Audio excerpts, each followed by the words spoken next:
Nous sommes ici à l'entrée de ce quartier ou village dont l'évocation du nom suscite l'irréalité. Gogo-Tinkpon. Jamais un nom d'une localité n'aura suscité autant de curiosité auprès des populations ou des citoyens qui partagent l'une des principales langues nationales au sud du Bénin. Votre magazine de culture C'est mon quartier y dépose sa valise. De quoi retourne l'histoire et les réalités socio-culturelles de ce quartier à 3 noms. Pour mieux comprendre, suivez-moi.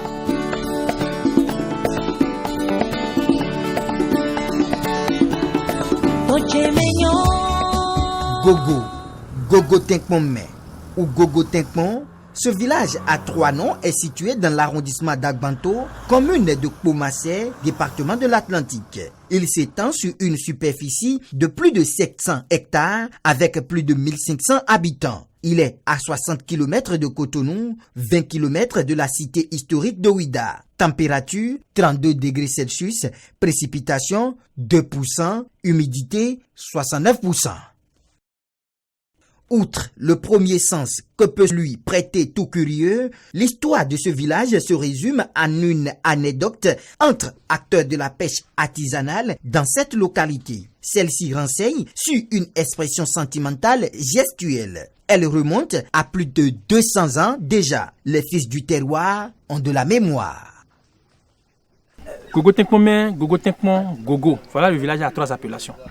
Administrativement, dans les registres de l'administration béninoise, c'est Gogo-Tinkpon pour désigner le lieu où un geste a été effectué. Ce geste, c'est quoi? C'est une anecdote qui est née, c'est un sentiment qui a été exprimé par un des pêcheurs à l'endroit donc des mareyeuses. Des mareyeuses étant des acheteuses de poissons, des femmes qui font le commerce de poissons sur l'îlot, où les transactions se font autour des produits halieutiques.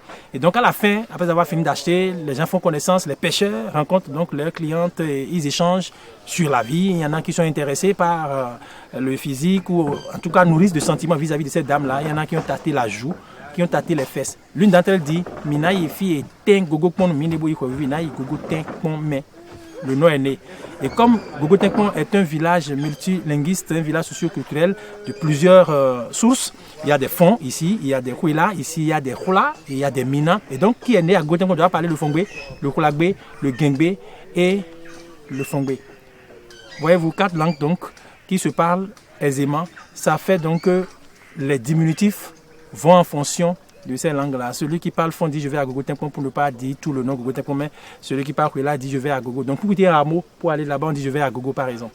Et donc voilà comment le village est à 3 appellations. Et aujourd'hui, l'anecdote reste la même. Il y a après des traductions littérales. Par exemple, on dit Gogo-Tinkpon, c'est que les faits sont puissantes, les faits sont capables, parce que traduit littéralement, cela s'entend. Mais dans la réalité des faits, quand vous venez à la source, c'est l'anecdote que vous entendez chez tout le monde. C'est l'anecdote d'un pêcheur avec une des dames ou les dames qui venaient acheter, à qui on a tâté la joue, on a tâté les fesses, qui ont indiqué leur lieu de transaction. Naïfi et Ten Gogo-Pon. Donc voilà un peu, c'est du fond qui a été parlé, le fond qui a été parlé. Dans l'ancien temps, le village est né sous le nom Agodi. On appelle ici Agodi. Agodi, c'est un lieu où les pêcheurs et les pruneurs se rencontrent pour, en tout cas, échanger leurs produits de pêche. C'est les femmes qui viennent de Ouida et ses environs pour l'achat des produits de pêche. Bon, quittant Ouida pour ici, et ça fait un peu long. Ça fait près de 15 à 20 km. Et ces femmes-là prennent à pied pour venir. Et ces pêcheurs, les pêcheurs d'ici, les pêcheurs de notre environnement guisin, donc ils viennent de un peu partout ici. Et c'est à Godi qu'ils vendent leurs poissons. Poissons, crevettes, crabes, ils viennent vendre les poissons ici. Bon, les pêcheurs en venant viennent avec leurs petits garçons, leurs garçons âgés déjà adultes. Et les femmes aussi viennent avec leurs filles adultes pour les aider. Bon, en venant maintenant, après leur activité, au repos là, les jeunes organisent un jeu d'assaut de mouton. Bon, et ils courent derrière les uns derrière les autres. Bon, à ces jeux-là, bon, demander la cour à une fille est un peu timide dans ce temps-là. C'est-à-dire, ils sont timides à le dire. Maintenant, pour montrer que quelqu'un a le besoin de l'autre, ils font la manière de taper les fesses. Bon, en courant, et quand on court un peu partout là, arrivé, si tu cours un peu fort, plus que l'autre, plus que la fille là, tu lui tapes les fesses. Si cette fille là n'a pas ton besoin là, il va rejeter ta main. Elle va rejeter ta main. Bon, si la fille est d'accord, bon, elle rit, bon, et vous vous amusez comme ça. Bon, maintenant, les jeux les attirent. Bon, elle quitte Ouida pour ici, là, pour confronter la distance. Maintenant, elle s'organise pour s'animer en chemin. Et elle chante, au départ, elle chante jusqu'à l'arrivée. Bon, les gens qui les entendent chanter sont étonnés de leur chant. Et demandent dans ce temps-là, ben, où est-ce que vous allez? Elles disent que nous allons là où on nous tape les fesses. Donc c'est ainsi que le nom demeure jusqu'à présent et l'appellation est toujours demeurée. Gogo Tengkpon est à la lisière du mono et définit les frontières de l'Atlantique avec le monotone. Ses habitants viennent en majorité du mono, mais aussi de Ouida. Ils maîtrisent au moins 4 langues nationales et savouent des mets spécifiques. À force de créativité, une visite de ce village de nos jours rime avec les animations d'ateliers, dressage, des fesses et des rondeurs à l'africaine. Les différentes techniques traditionnelles de bain et de sculpture du corps des bébés sont exposées par Dada Bainon et Dada Béa. Il faut mettre le fil. On tourne le bébé comme ça, on fait pareil pour le bébé. On fait ça devant au moins 15 minutes. On le tourne encore pendant au moins 15 minutes.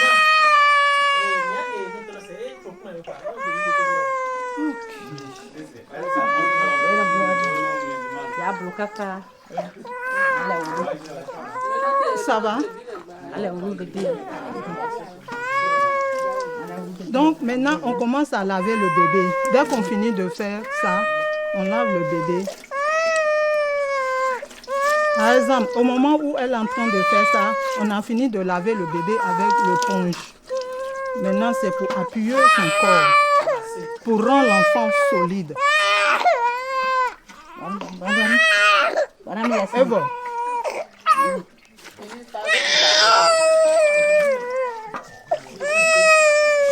Bon,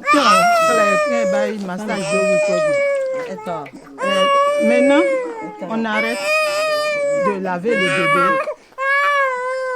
Maintenant, on met ses 2 bras derrière. On attrape.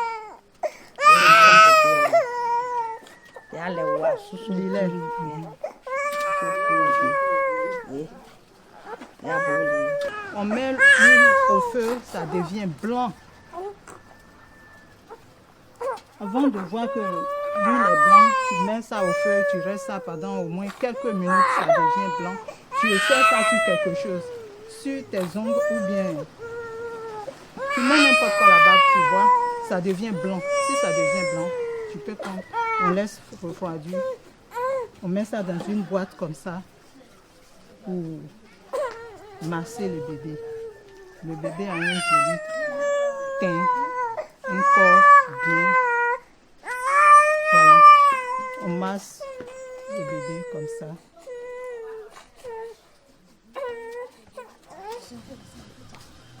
Bien. Et parfait. Tu prends ton doigt là pour maxer d'eau. Et tes 2 doigts, arrête là pour l'enfant. Vous voyez les 2 points qui sont là.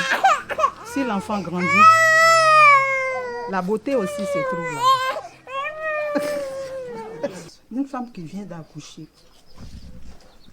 dès qu'elle a fini d'accoucher, maintenant on veut la forme. Pour que la forme reste telle qu'elle est. Ça commence par les ventres. Les ventres deviennent gros.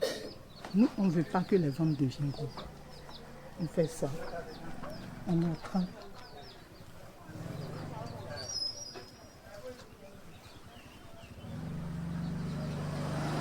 On prend le pain, on attrape le bas-ventre de la femme.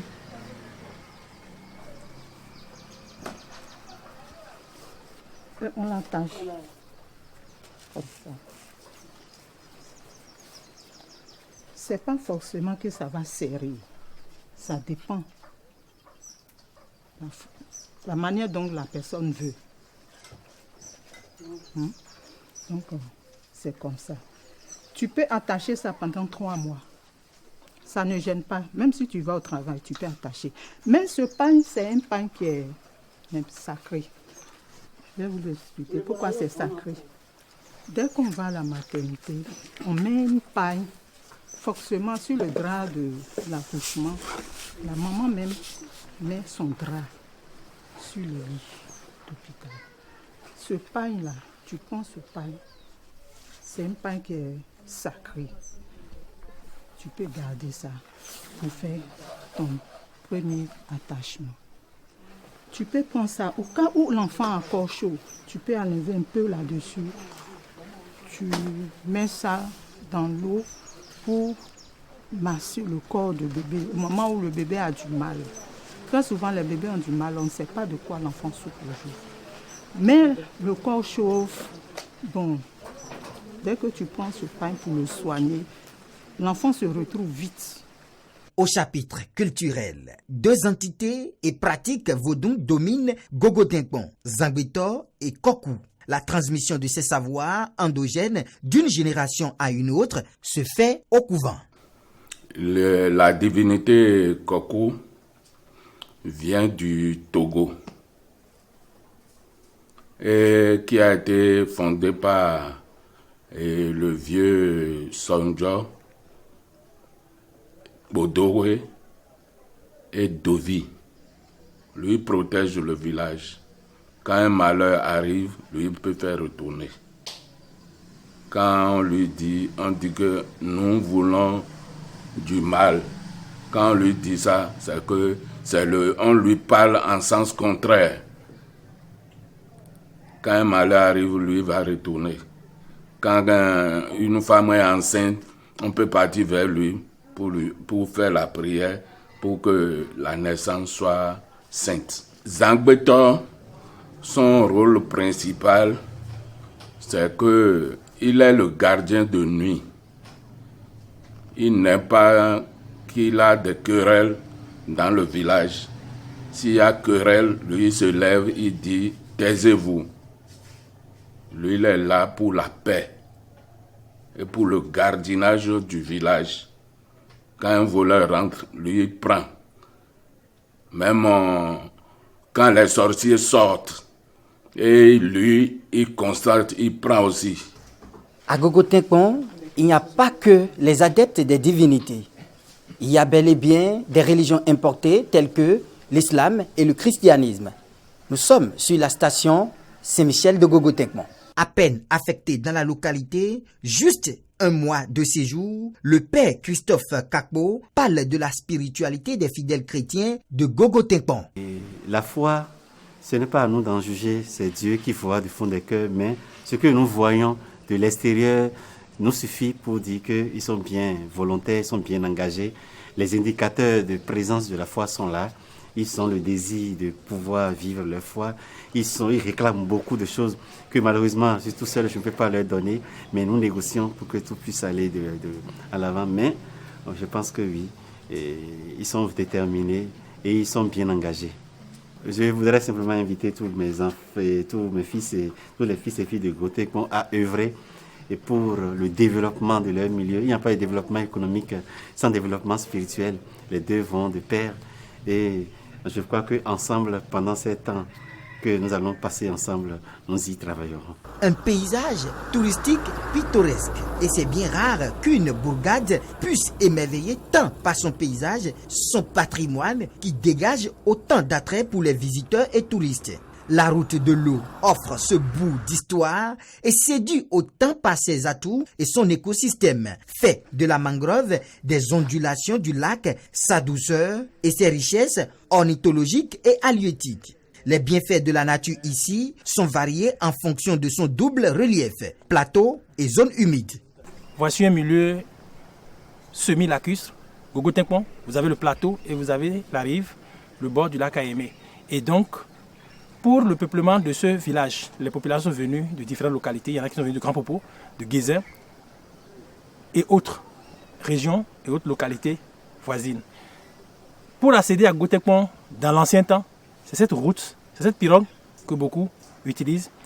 Et en plus donc d'aller animer la pêche, qui est une activité économique, il y a que la route est un moyen de transport pour les populations de Grand Popo et environ, de Ouida, périphérique, pour accéder au grand marché du Dahomey. J'ai nommé Akodera, au bord du lac Aémé, dans le Mono.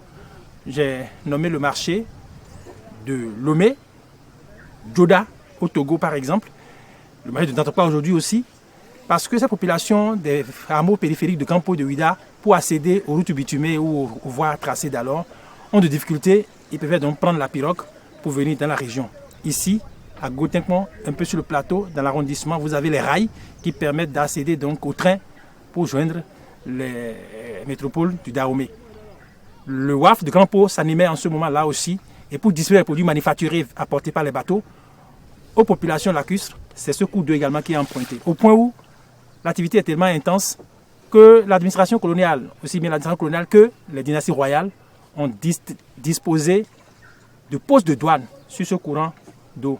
Ainsi, à Gogo-Tinkpon, vous avez un mot qui s'appelle Denou, parce que c'est là où l'administration coloniale, c'est là où les dynasties royales ont posé donc cette administration de contrôle des produits mis dans les pirogues pour donc accéder aux différents marchés, pour donc accéder aux différentes localités lacustres, le long donc du chenal à route du lac Aémé. C'est ainsi que la route de l'eau existe dans sa réalité. Et au-delà donc de ce transport interne, vous accédez par la route de l'eau à Grand Popo et donc derrière les ponts de Grand Popo, vous accédez donc au territoire du Togo à travers le marché de Djoda, j'en parlais tantôt. Vous continuez aujourd'hui, vous pouvez aller jusqu'à Togmé. Dans l'ancien temps, Cotonou n'était pas si peuplé, vous pouvez accéder à la lagune de Grand Popo et de Porto Nouveau, la lagune de Porto Nouveau, pour donc continuer sur le Nigeria. Donc la route de l'eau dans son extension primitive, vous quittez le Togo pour le Nigeria en passant par le Bénin à travers ce chenal-là qui se joint donc au chenal, sinon aux lagunes côtières de Grand Popo et de Ouida pour aller vers l'ouest du Bénin. La route de l'eau existe et aujourd'hui donc ceux qui viennent se balader sur cette route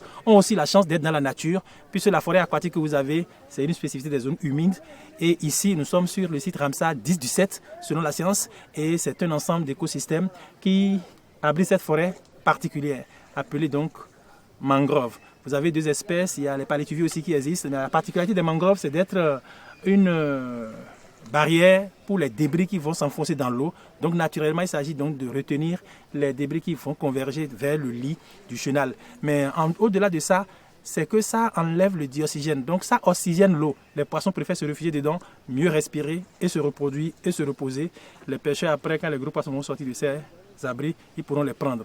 Donc les mangroves ont cette fonction scientifique, naturelle, d'oxygéner l'eau. Mais au-delà, quand vous avez les huîtres, ce sont des lacustes, des mollusques, qui arrivent par saison, nous sommes en fin de saison, quand la salinité est forte, c'est-à-dire l'eau de mer pénètre suffisamment le cours d'eau, l'eau douce du lac Aémé, ces espèces se révèlent, se reproduisent à travers leurs coquillages qui se collent aux racines des mangroves.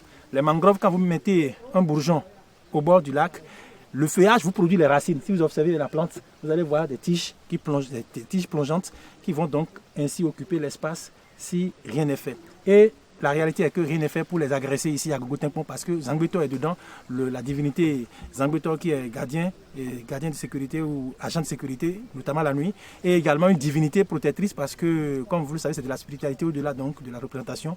Et Zangbeto protège donc ces mangroves-là contre les agressions humaines. Les hommes ne devaient plus venir chercher des fagots ici, ils ne devaient plus donc venir les couper en désordre. Vous coupez maintenant, vous allez entendre le bruit, le son, la voix de cette divinité appelée Zangbeto. C'est ainsi que la forêt est protégée ici et les oiseaux se retrouvent donc aussi avantagés parce qu'ils y posent leur nid. Vous avez devant vous le nid l'îlot aux oiseaux tissérains.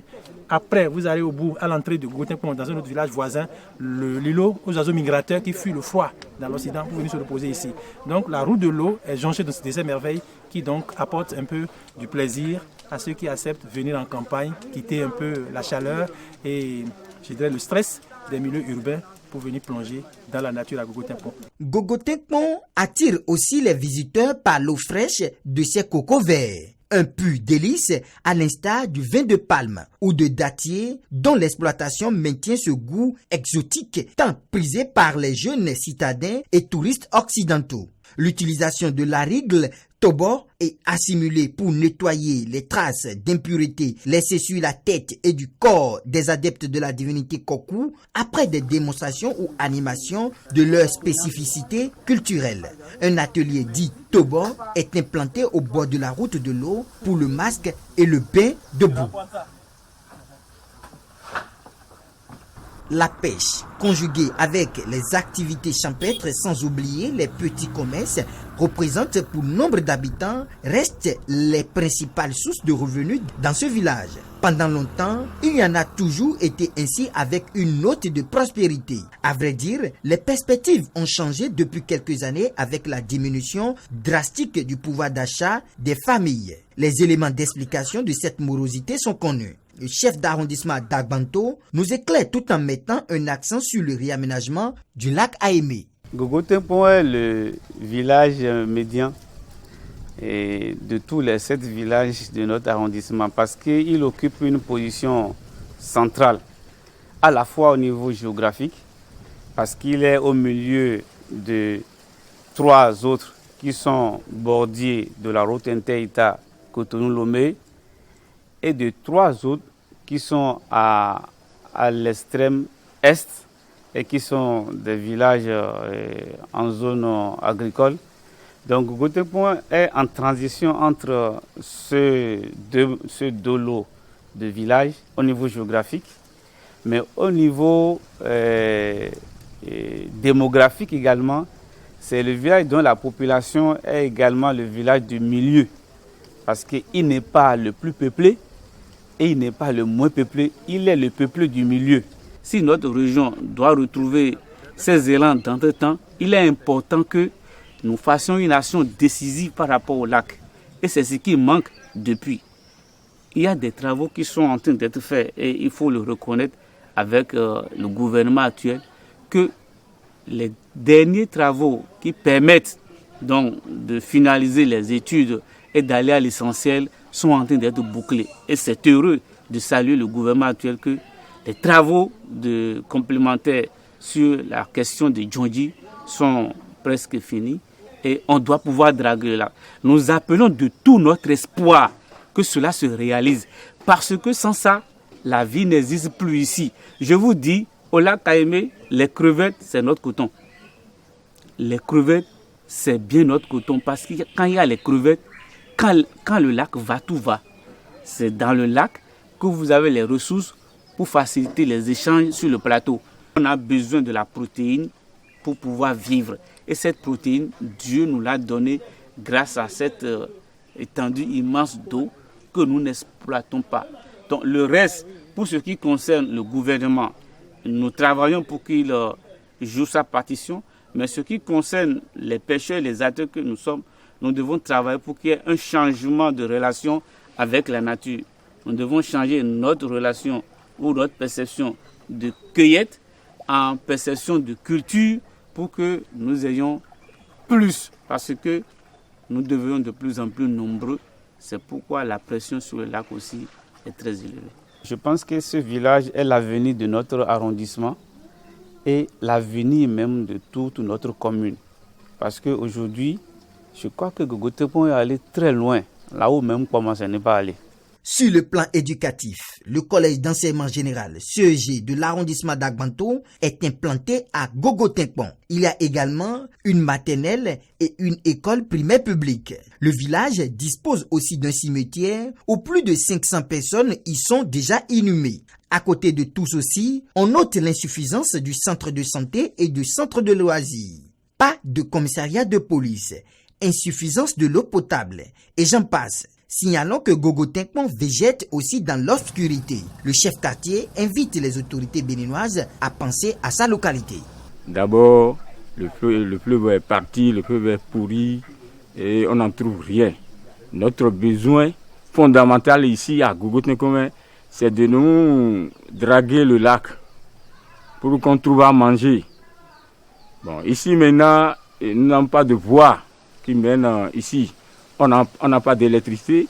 Le village même a besoin des endroits de jeu. On n'en trouve pas. Et maintenant, si le gouvernement et ses adjoints peuvent nous aider dans ce cadre, ce serait une joie pour nous. Nous voyons la bleu nous voyons Mikado Totoro et Gogo Tengpon Toto officier Toto de de kilomètres. Tu vois minoi mino Toto kwelo et Gogo Tengpon nene on bio arosula ni go alo mon coton nous mi mino zoa et le soir ni go alo nous mi fie yo po voulait et na dai hunde maison des jeunes men mo na ya un dan men le nembu debudo Gogo Tengpon. De notre position de conseiller communal, nous avions toujours défendu et écrit et fait les lobbying nécessaires pour que nous ayons de l'électricité à gogo dans Gogo. Parce que sans énergie, il ne peut pas y avoir développement. C'est l'énergie qui est à la base de tous les efforts de développement que nous faisons. Donc même moi-même qui parle, sans énergie, je ne peux pas parler. Ça veut dire j'ai dû manger ce matin pour pouvoir répondre à vos questions. De la même manière, s'il n'y a pas d'électricité, aucune vie, en tout cas en développement croissant, n'est possible dans l'environnement. Donc l'électricité est l'une des premières nécessités ici. Et il y a un début qui commence. Nous avons besoin que cela s'enracine et se développe. Deuxième, c'est les questions d'accès et aménagement du territoire. Donc nous avons dans Kpomansé 41 km de côtes qui baignent dans le lac Kaïmé et l'arrondissement d'Agbanto à lui seul en a 7 et Gogo en a plus de 3. Donc vous imaginez, on a besoin d'aménager les bordures du lac pour accueillir les installations touristiques et rendre la vie agréable ici. Ces efforts ne peuvent pas être accomplis par le niveau de décentralisation que nous sommes, mais c'est des efforts de l'État, c'est des efforts de la commune pour nous aider à aménager, en même temps bien entendu les infrastructures sanitaires qui permettent que effectivement l'homme aussi soit en bonne santé pour pouvoir faire ses activités et que les enfants se portent mieux ainsi que nos épouses, nos femmes et nos mamans. C'est la fin de ce numéro de votre magazine de culture, c'est mon quartier. Vous en savez plus sur ce quartier Gogo Tengpon.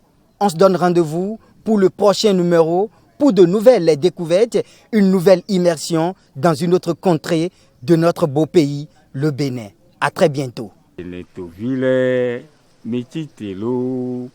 Métité, Bosanson nous en lit, Beneto Ville, Métité l'eau, Métité, Bosanson nous en lit, Migbenou yo voulait, Mikoudje mi desi, Yenitite Bopon, La mono willa Djijan et Nadje Hadi, Migbenou yo voulait, Mikoudje mi desi, Yenitite Bopon, La mono willa Djijan et Nadje Hadi.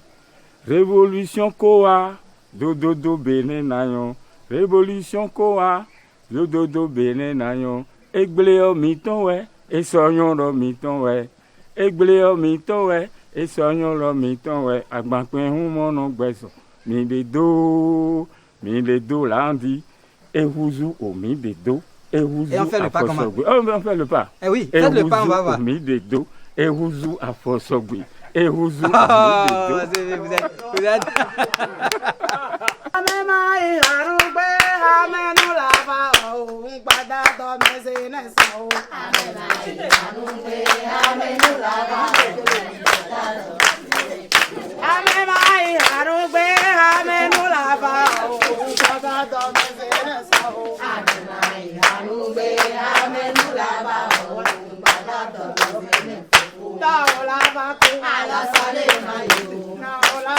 Ala sole mayo.